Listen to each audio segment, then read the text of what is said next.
My name is Cecelia and Morrow, and I was 41 years old the morning I walked into a conference room and watched my husband accept a standing ovation for a company I had built with my own 2 hands. It was a Thursday in March, the kind of grey, wet morning where the city smells like cold concrete and the coffee is never quite hot enough. The room was on the 14th floor of a building I had helped select.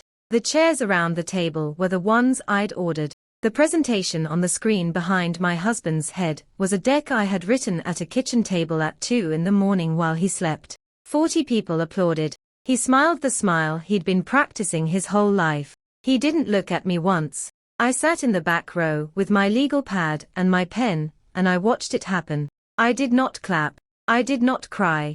I wrote the date at the top of my notepad in my neat, small handwriting, the same handwriting that was on every founding document, every vendor contract, every lease I had ever signed, and I sat with what I was finally ready to admit. 7 years. 7 years of putting his name on things that were mine, of watching him shake hands I had arranged, of answering questions in meetings where I was introduced as his assistant. I had built the company. He had gotten the business cards. And the morning everything changed, the morning the system finally corrected itself, it didn't come with a scene, or a speech, or a single raised voice. It came with a contract, addressed to me, delivered to the wrong room, opened by everyone. Welcome back to Calm Drama Stories. If you've ever done the work while someone else took the credit, this story is for you. Subscribe and stay until the end, because sometimes the truth takes years to catch up, but when it does, everything changes. Morrow and Reed Hospitality Consulting wasn't born in a boardroom. It was born on a Saturday in November, at a folding table in the spare bedroom of a rented apartment in Cincinnati, with a cup of cold coffee going stale at my elbow and a spreadsheet open on a laptop I'd bought on a payment plan. I was 32 years old, freshly out of a corporate job that had paid me well and asked me to be quiet, and I had exactly one client, a restaurant group that was hemorrhaging money on food costs they didn't know how to track. I fixed their food costs in 6 weeks. They told 2 people.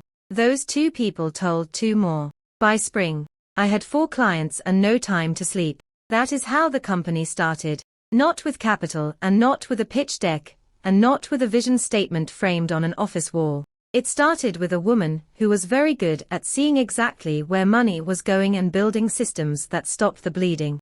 Food service, hospitality, hotel operations. I could walk into a failing property and within a week I could tell you what was wrong, why it was wrong, and what it would cost to fix it.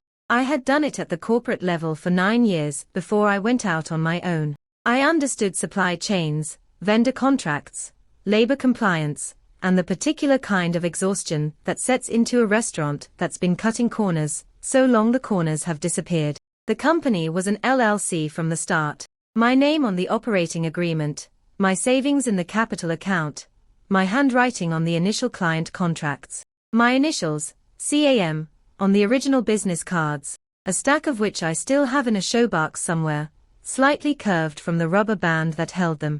By the time I met Marcus Reed at an industry mixer in downtown Cincinnati in the fall of my 2nd year, Morrow and Reed didn't exist yet. Just Morrow, just me, just the folding table and the spreadsheet, and the growing roster of clients who kept calling back. Marcus was charming in the way a certain kind of man learns to be charming early, because the charm is all he's got and he knows it. 6 feet tall, good handshake, a laugh that arrived exactly on cue and lasted exactly the right number of seconds.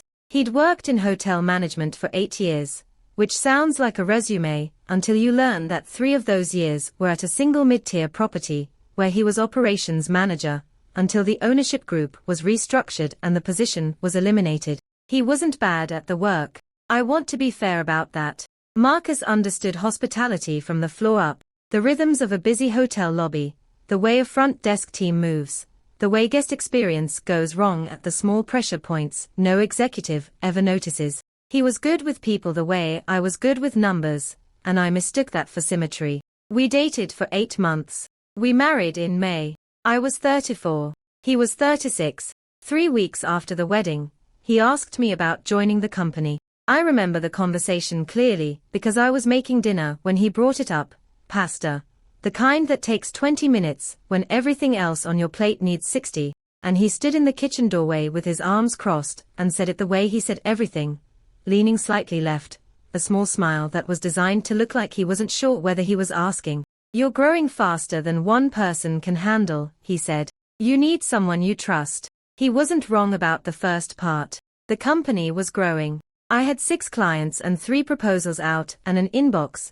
I couldn't get through a tax situation that required a full weekend with an accountant every quarter. What would your role look like? I asked. Client relationships, he said. I'll be the front. You run the back. You're better at the back anyway. The front, the back. It sounded tidy. It sounded like a division of labor between 2 people who trusted each other. What I didn't hear in that sentence, what I wouldn't hear for 7 years, was the word my that was already forming in his mind every time he said the word front. I drew up an amendment to the operating agreement. My attorney at the time, a younger woman who would eventually be replaced by someone far sharper, flagged a few things, and I overruled her on 2 of them. I gave Marcus a 15% equity stake carved from my holdings, a managing partner title, and a salary. I retained 85% majority membership and full control of founding decisions. His name went on the new business cards. The company became Morrow and Reed, and from that moment forward, every person who walked through a door I had opened assumed the company was his. Not because he told them that. Not at first. He was smarter than that. He just never corrected them. He shook the hands, took the meetings, accepted the lunches. When someone said what Marcus Reed has built here, he would do the thing that looked like modesty, a small self-deprecating smile, a gesture toward the team. He never said my wife built this. He never pointed at me across the room. He just let the assumption stand. And I, God help me, let him let it stand. Because I had decided somewhere along the way that being good at the work was enough. That results would speak. That a woman who had turned around 4 failing restaurant groups and restructured 3 hotel contracts in 2 years didn't need the credit as long as the work was done right. I was wrong about that. I understand it now the way you understand gravity, not as a theory, but as the floor you hit when you finally stop floating. The company grew. We added staff. We expanded into 2 new markets. I was in the office at 6 every morning and on calls with vendors until 8 every night, and Marcus was doing the dinners and the conferences, and the ribbon cuttings. Clients called his cell. Journalists quoted him. At the Industry Association banquet in 2019, they gave him an award for Emerging Leadership in Hospitality Consulting. The award had his name on it. The work it represented was mine. I sat at table 7 with a glass of white wine and watched him accept it. He was good at acceptance speeches. He always had been. He thanked the team. He thanked his wife. He thanked his industry. He did not say what his wife had built. I drove home that night with the city lights going past and something very small and very cold settling in the place where my pride used to live. I told myself it didn't matter. I told myself the work mattered and the award was just metal, and that marriages were partnerships, and partnerships meant sharing the spotlight, and that I was not the kind of woman who needed her name on a trophy to know her own worth. I told myself that for 3 more years. In March of my 7th year, a company called Hargrove Hotel Group sent us the largest letter of intent we had ever received. The contact on the letter was my name. People ask me sometimes how it happens. How a woman who owns the majority stake in her own company ends up invisible inside it. And I never have a clean answer, because it doesn't happen in one moment. It happens in the way a room gets cold. You don't notice the temperature dropping degree by degree until you look up from your work one afternoon and realize you're shivering. The first version of it was small. 3 months into Marcus's role, we had a new client, a boutique hotel group with 3 properties that were bleeding money on staffing overlap. I'd done the diagnostic, written the report, built the restructuring plan. Marcus had done the presentation. After the meeting, the owner pulled Marcus aside and said, "That was outstanding work. You really understand the business." Marcus thanked him. I was standing 6 feet away with the report in my hands. Later that week, the owner sent a follow-up email to Marcus alone. Marcus forwarded it to me with a note, FYI. Nothing else. No, I should have corrected him. No, want me to loop you in directly. Just FYI, which is the email equivalent of looking at the floor. I told myself it was a small thing, but small things have a way of becoming the architecture. By the second year, it was clients calling Marcus for things I had built. The inventory software I'd designed for a restaurant group, it had a glitch in the vendor reconciliation module, and the client called Marcus at 10 at night, not me, because Marcus had been the one in the room when they signed. By the third year, it was Marcus hiring a new project coordinator, without mentioning it to me until the offer had been accepted. I thought you'd want me to handle it, he said when I asked. You're busy with the Clifton project. She's going on my team, I said. She's on our team, he said. And there was something in the word our that wasn't generosity. It was erasure dressed in a pronoun. By the fourth year, it was Marcus signing off on a vendor contract I hadn't reviewed. He'd changed the payment terms, which changed the cash flow model, which cost us $11,000 in a quarter when the timeline slipped. I found it in the reconciliation. Why didn't you send it to me? I asked. It was a straightforward deal, he said. You were in Tennessee with the Harrington account. I was in Tennessee for 3 days, I said. The contract sat on your desk for 2 weeks. He did the thing he always did when I pushed. Not anger. Marcus almost never got angry. He got quiet in a particular way, a stillness that communicated inconvenience, as though the correct thing to notice was not that he'd overstepped, but that I was making something out of nothing. I handle vendor contracts, he said. That's my role. His role was client relationships. It had been from the beginning. He had simply expanded it to include everything that felt like power, while leaving me everything that felt like work. The fifth year was when I started keeping records. Not because I was planning anything. Not yet. I started keeping records the way a person puts on a coat, when the temperature drops, instinctively, before you fully registered the cold. I made copies of founding documents. I organized the capital contribution ledger. I kept a running log of projects, deliverables, who had originated the work, who had presented it, who had signed off. My attorney by then was a woman named Patricia Okafor, who had replaced the earlier one, and who had been asking me for 2 years to revisit the operating agreement. She thought the managing partner clause was too loose. She thought the removal provision lacked teeth. She thought, though she said it diplomatically, that I had structured things generously for someone whose contribution I had not independently verified at the founding. She was right. I kept telling her I'd get to it. I'd get to it after the Harrington account closed. I'd get to it after the Clifton project launched. I'd get to it after the conference season wound down. The 6th year, Marcus started talking about a rebrand. Morrow and Reed is fine, he said, but it reads like 2 equal partners. We should think about something that positions us as a unified firm. Something with more authority. I looked at him across the kitchen table. Our name is on it, I said. My name is on it. Your maiden name, he said. We're Reeds now. He said it like it was obvious. Like 7 years of building something under a name I had chosen before he existed in this story was a housekeeping matter, a label on a folder that needed updating. I said I'd think about it. I called Patricia that afternoon. The conversation was short. I told her I was ready to revisit the operating agreement. She said she'd been waiting for that call. She didn't say I told you so, because Patricia is too precise for that kind of satisfaction. She just pulled up the file and we got to work. The 7th year was the year Hargrove Hotel Group reached out. They had 3 new properties planned for the Midwest and Southeast.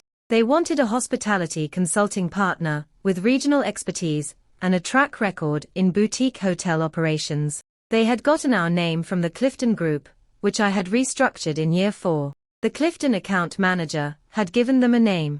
She had given them my name. The letter of intent that arrived in February was addressed to Cecelia and Morrow, founder and majority member, Morrow and Reed Hospitality Consulting, LLC. Not Marcus. Me? Marcus intercepted it. I didn't know that yet. What I found out later, through Patricia's discovery process, was that he had called the Hargrove contact directly, introduced himself as the firm's managing partner, and scheduled a preliminary meeting without telling me. He had told them that Cecelia Morrow was the firm's operational specialist, and that he handled all client-level engagement on her behalf. On her behalf, 7 years of my company. On my behalf, the Hargrove contact, a woman named Dana Fielding, had nodded politely and put Marcus's name in her calendar.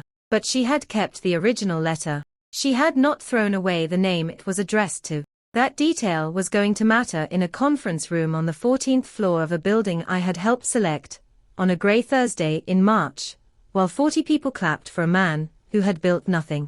The presentation was at 10 in the morning. Marcus had told me it was a preliminary briefing, introductory, informal, the kind of meeting where you show up, shake hands, and leave with a follow-up date in the calendar. He'd sent me a short summary the night before. Hargrove tomorrow. Keep it light. I'll handle the pitch. You can run through the numbers if they get into the operational weeds. If they got into the operational weeds. As though the operational weeds were a footnote, and not the entire field the company grew in. I wore a grey blazer I'd had for 3 years, and I brought my legal pad, and I sat in the second row from the back, because I had done the math on where you can see everything without being the first thing people look at when they walk in. The Hargrove delegation arrived at 10:05. 4 people. Dana Fielding, whose title was VP of Development. 2 men in dark jackets, whose names I got from the card stack on the table. And a third person, a woman named Claire Beaumont, who was Hargrove's internal legal counsel.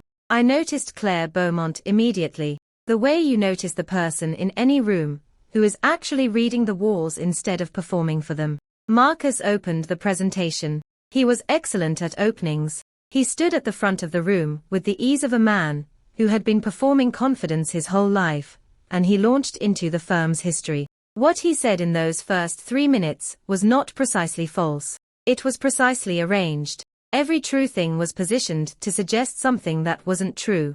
We founded the firm in 2016, true, technically, because he was in the firm by then. Our methodology comes from years of hands-on operational experience, true, because mine does. What we've built here, that one I felt in my back teeth. The room listened well. The 40 people, staff, clients, the Hargrove Group, a few people from the association Marcus had invited because he liked an audience, listened with the respectful attention of people who are being told a credible story.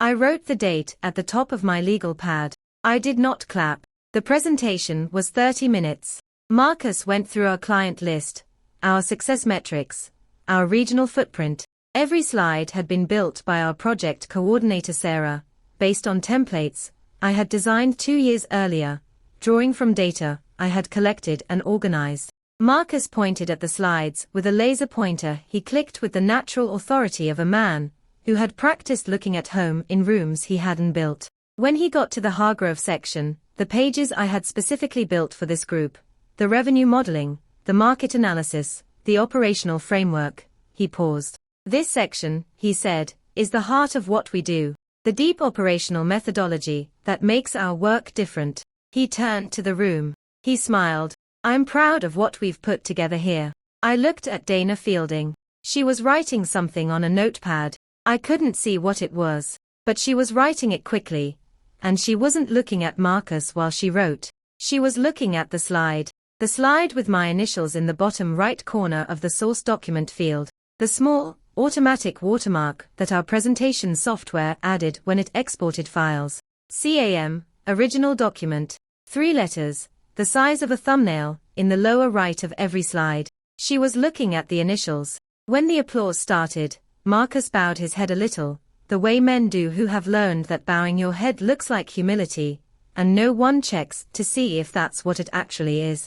Dana Fielding did not applaud. She finished writing her note, capped her pen, and looked across the room to find me. It took her 4 seconds. I was in the second row, in the grey blazer, with my legal pad and my pen, the only person in the room who was not clapping. She held my gaze for a moment. Then she wrote one more thing on her notepad. During the break between the presentation and the Q&A, she walked to the back of the room and poured a cup of coffee from the carafe and stood next to me and said, very quietly, without preamble, the initials on the slides. Cam, that's you. Yes, I said. Cecelia and Morrow, she said. Yes. She looked at the front of the room, where Marcus was shaking hands with the 2 men in dark jackets. We received a letter of intent last month, she said. I wrote it to you. I know, I said. A pause. She drank her coffee. Our legal team prefers to work with whoever signed the founding documents, she said. It wasn't a question. It was a disclosure. I reached into my bag, and I placed a single page on the table beside the coffee carafe. It was a copy of the operating agreement cover page. Keystone Hospitality Group. No, Morrow and Reed Hospitality Consulting, LLC. Founding member, Cecelia and Morrow. Majority interest, 85%. I had been carrying it since Patricia gave me the updated and notarized set the week before. Dana looked at the page. She looked at Marcus across the room. She looked back at me. Our legal counsel would like to schedule a separate conversation, she said, with the majority member. That's me, I said. I know, she said, that's me too. She handed me her card. Monday. She walked back to the front of the room. I picked up my legal pad and I wrote one line, Monday. Then I sat in the second row and watched the Q&A portion of a presentation built on 7 years of my work, in a building I'd helped choose, in front of a client who had written my name on their letter of intent and watched Marcus get an ovation for it. And I felt something lift. Not triumph. Not yet. Something quieter.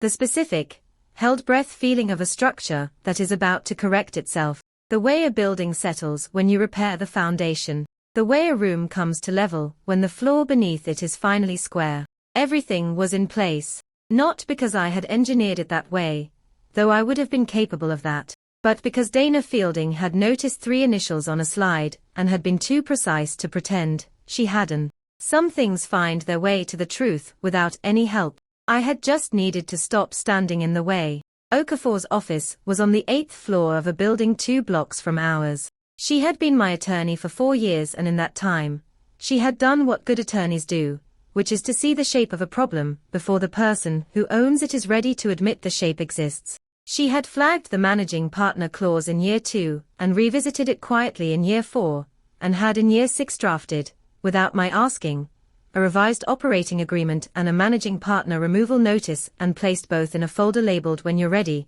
which she sent to my email with no follow-up, no pressure, just the subject line, "Here if you need it." I'd opened the email the week after the Hargrove letter arrived. I'd called her that Monday. She had been ready since year 2. The revised operating agreement reinstated the original founding provisions I had softened at the time of Marcus's entry, provisions around decision-making authority, around contract approval thresholds, around the right of the majority member to initiate a removal process with 60 days written notice. No cause required. The removal notice was 1 page. Clean, specific, legal. It cited Article 7 of the operating agreement, and the majority member's right under Ohio LLC statute to initiate transition of the managing partner role at her discretion. I had signed it on a Friday afternoon, sitting across from Patricia while she notarized the signature. "He'll say it's retaliatory," she said, the same thing she said at every meeting, the warning she repeated not because she doubted me but because she believed in preparation. "He can say whatever he wants," I said. "The document says what it says." "Good." She slid me a copy. "And the operating agreement. I want it filed at the same time the removal notice is served." She nodded. Monday. After the Hargrove meeting. I had told her about the meeting. About the letter. About the initials. Patricia had the expression she got when information confirmed a hypothesis she'd been sitting on for years, still focused. The slight tightening around the eyes that was the closest she came to saying I knew it. "If Dana Fielding's team is already working from the original letter of intent," she said, "they're working from the founding documentation anyway. They'll run a standard member search on the LLC. And they'll find me," I said.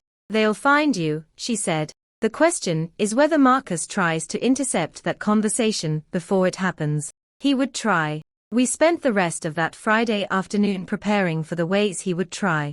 He tried on a Sunday night. I was in the home office when he came in. He'd been out for most of the afternoon, and when he came back there was something tight in his face, the particular expression of a man who has been having a conversation in his head for several hours, and is now ready to have it with a person. He sat down across from the desk. "I talked to Dana Fielding," he said. I looked up from my laptop. I kept my face level. "She has some confusion," he said, about the structure of the firm. What kind of confusion? She seems to think you're the primary contact. For legal purposes. He said legal purposes the way people say technical difficulties, as though the issue were a minor inconvenience, and not a structural fact. I am the primary contact, I said. For legal purposes and all other purposes. I'm the majority member. A pause. You haven't been the day-to-day face of this firm in years. I've been the day-to-day operational engine of this firm since the day I started it, I said. You've been the face. Those are different things. He looked at me with the expression he used when he was deciding whether to escalate or contain. A calculation. I had seen it 100 times across 100 conversations. We should present a unified front to Hargrove, he said. They don't need to see internal. There's nothing internal to see, I said. The operating agreement is a matter of record. Patricia is sending them the founding documents Monday morning. Something shifted in his face. Not anger. Marcus almost never went to anger. Something more like the realization that the ground had moved without him feeling it happen. You've already talked to Patricia, he said. I've been talking to Patricia, I said. I closed my laptop. I looked at him directly, which I realized I had not done, really done, without the usual avoidance, in a very long time. He looked tired. He looked like a man who had been performing something expensive for years, and could feel the cost of it for the first time. Marcus, I said, I need you to hear this clearly. Monday morning, Patricia is filing the managing partner removal notice. You'll have 60 days under the agreement. After that, your title, your salary as managing partner, and your access to firm accounts are restructured according to your actual equity position. The silence after that was a different kind of silence than anything we'd had before.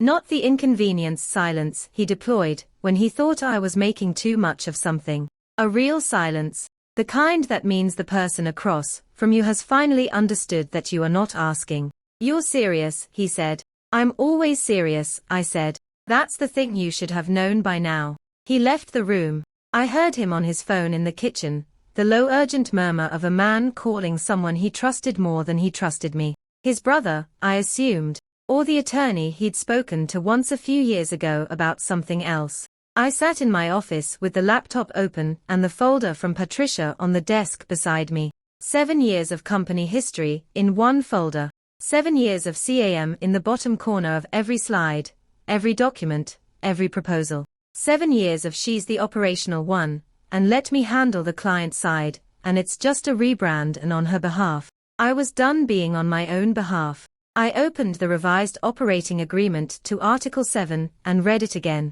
Majority member may initiate removal by written notice. 60 days. No cause required. I turned off the office light. Outside the window, the city was doing what cities do at 10 on a Sunday night.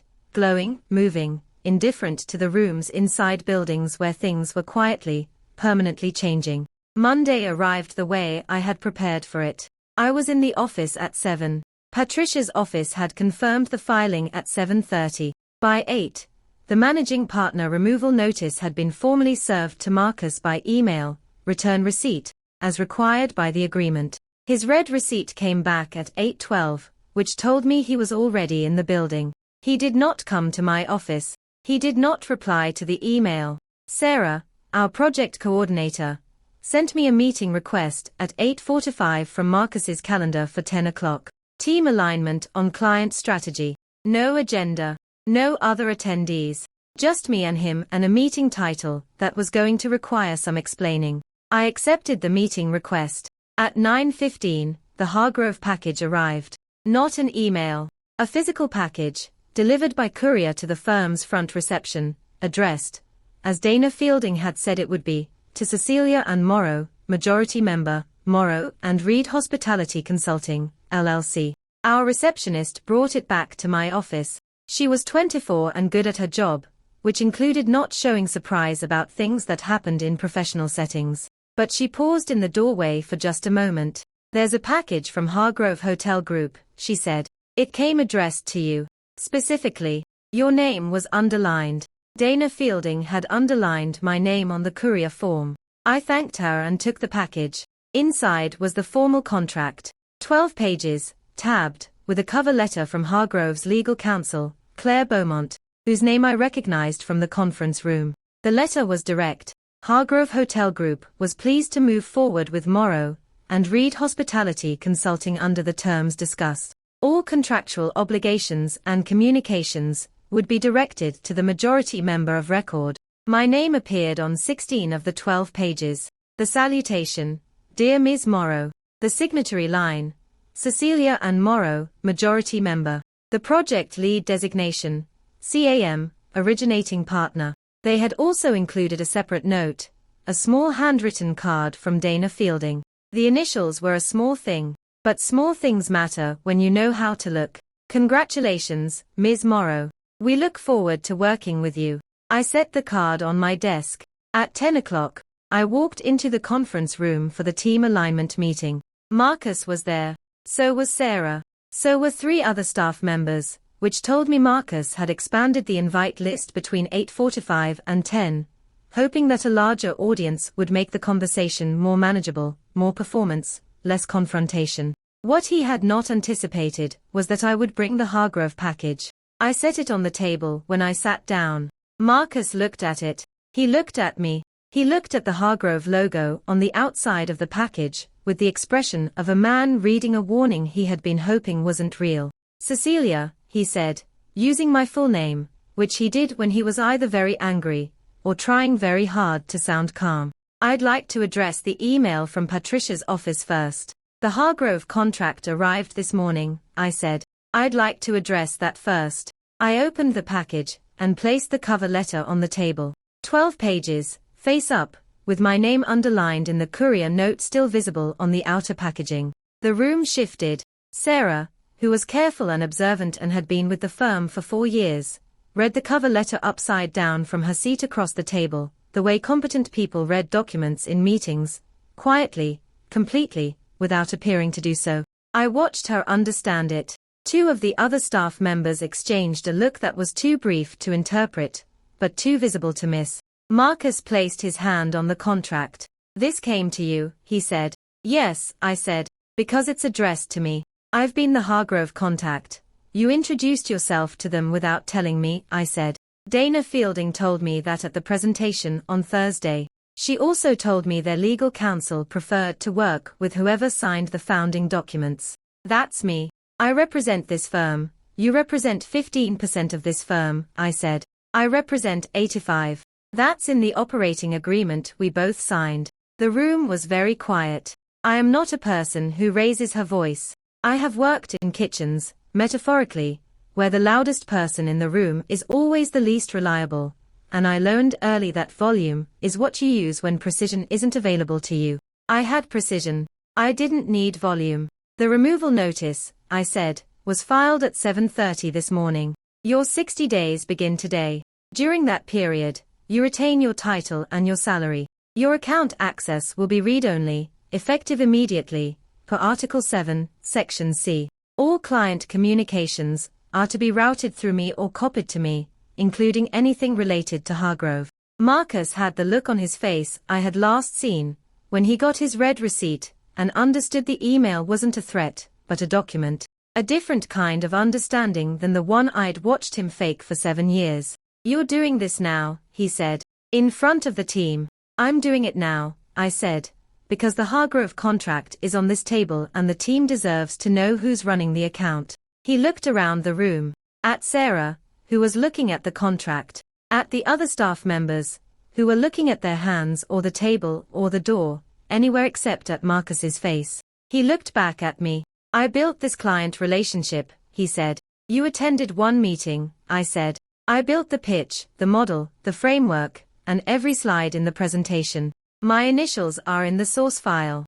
Dana Fielding told me she wrote the letter to me, because a contact from Clifton Group gave her my name specifically. Not the firm's name. My name. I slid the cover letter across the table toward him. He did not pick it up. Sarah picked it up. She read it. She set it back down very carefully, the way you handle something that changes the shape of the room you're in. What happens now? She asked. Not to Marcus. To me. Now, I said, we run the Hargrove account the way we've run every account. The right way. The way we've actually been running them for 7 years. She nodded. One clean nod. The way people nod when they finally understand something they should have been told a long time ago. Marcus stood up. His chair scraped back. He gathered nothing from the table, because there was nothing there that belonged to him. He walked to the door and stopped and turned around, and for a moment, one honest, unguarded moment, he looked like a man who understood exactly what he'd been doing for 7 years, and knew that I knew it too. He didn't say he was sorry. I didn't expect him to. He said, "You could have just talked to me." I looked at him across the table in the room, with his name still on the business card holder by the door. "I talked to Patricia," I said. "She kept records." He left. The room stayed very quiet for a few seconds. Then Sarah reached across the table and turned the Hargrove contract right side up. "Should I set up the project folder?" she asked. "Please," I said. Here is what happened in the 60 days after Marcus left that conference room. He did not fight the removal notice. Patricia had told me there was a 20% chance he would, and I had prepared for it, but the preparation turned out to be unnecessary. Marcus's personal attorney reviewed the operating agreement and the capital contribution records, and called Patricia on a Thursday to say that his client would not be contesting the removal process, and would like to discuss a buyout of his equity stake. Patricia negotiated the buyout in 3 weeks. The number was fair, not generous, fair, calculated to the cent based on the contribution ledger Marcus had signed off on every year without reading. The check cleared on a Monday morning in May. His name came off the door in June. The company became Morrow Consulting, LLC. My name. Just mine. The same name it had been before I handed someone a title, and watched him wear it like it had always fit. The marriage ended the way some things end, not in a scene, but in a series of administrative steps that happen so quietly you don't realize you're grieving until the paperwork is signed and the apartment is rearranged, and you're standing in the kitchen at 7 in the morning making coffee for one person, and the silence is different in a way you can't quite name. The divorce was clean. My attorney and his attorney were professional and precise, and the operating agreement, which Patricia had spent 4 years tightening exactly for this contingency, meant that the company's assets were clearly separated from marital property. Marcus kept the apartment and the car and his equity buyout. I kept the firm and the contracts and the accounts, and a framed copy of the original Morrow business cards from 2016 that had spent 7 years in a showbox under the spare bed. I hung them in the new office. The Hargrove project launched in September, 3 months after Marcus's name came off the door. It was everything the letter of intent had promised: 3 properties, a deep operational restructure, a staffing and vendor redesign that took 11 months and produced results Dana Fielding called, in her understated way, exactly what they needed. The project lead credit on the final report read, Cecelia and Morrow, founder and managing member, Morrow Consulting, LLC. Dana sent a card when the first property relaunched. We're glad the letter found its way to the right desk.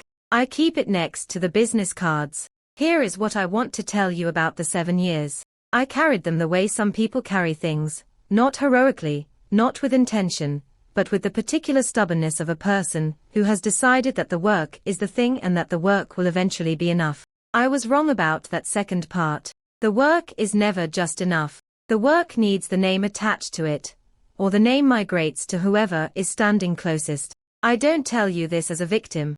I tell it as a woman who made specific decisions, who drew up specific documents, and let specific clauses get softened and chose specific silences, and lived with the specific consequences.